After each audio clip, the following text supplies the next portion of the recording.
this clip, I was just finishing up a session with the plastic to oil machine, and it took me about 3.5 hours in total for me to completely pyrolyze the plastic that I placed into the machine. And I wanted to show everybody here the temperatures that this machine gets to. So you can see at the bottom it's at 783 Fahrenheit, which is very high. And I need these temperatures in order for the plastic to crack. And cracking, what that means is that you're taking long carbon chains and you're breaking them down into smaller chains, which ultimately becomes the oil liquid that we're going to get right here. We can see that the top layer is the oil layer that we got.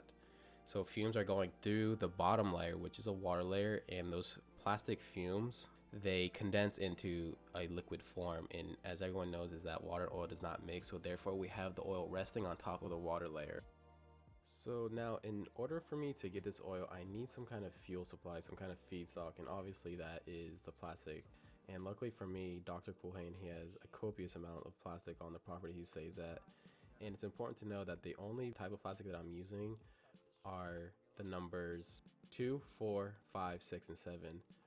And those are the plastics that can go into the machine. The other plastics, 1 and 3, are PET or PETE, and number 3 is polyvinyl chloride, which is PVC, which is toxic to you. So we definitely don't put that in the machine. We only use 2, 4, 5, 6, and 7.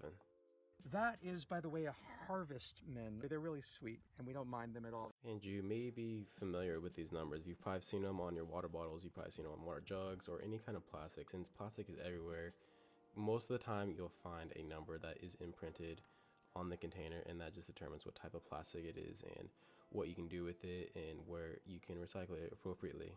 So in this little montage, we're just collecting different kinds of plastics. We have wrappers, we have hangers, we have those containers that hold like sandwiches for like catering events. We saw a toothbrush in there, and we're getting things ready to put in the machine.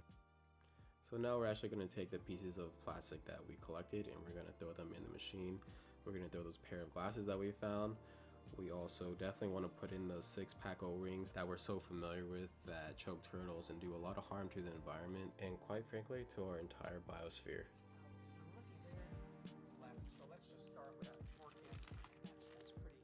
We also utilized the NutriBullet, which helped tremendously to shred more plastic into smaller pieces so we could fit into the machine.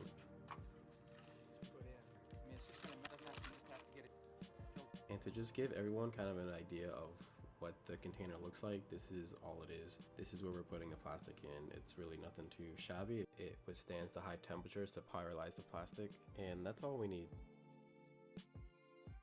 So right here we're getting the machine ready, and first things first, we put the top on, then we secure it with 4 bolts, because remember, this machine's getting to high temperatures, so it's imperative that these bolts are on tightly. We then go ahead and put the top plates on. From here, we line up the metal tube with the water reservoir and we clamp it so fumes can't escape. And then we're going to go ahead and begin.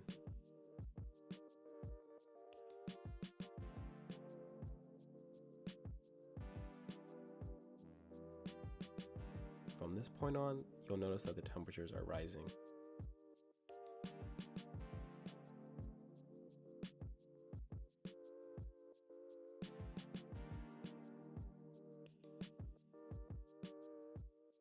So this is our final temperature reading, and right here we're actually taking out the oil and we're putting it into a plastic bottle, and we're going to see if it'll actually combust.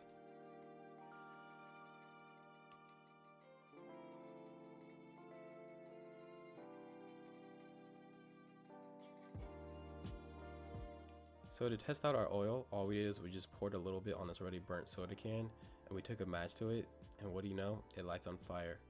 However, it's important to know that this flame is not burning completely clean, but I wanted to emphasize that we are taking plastic and we're turning it into a combustible oil. Pretty cool, right?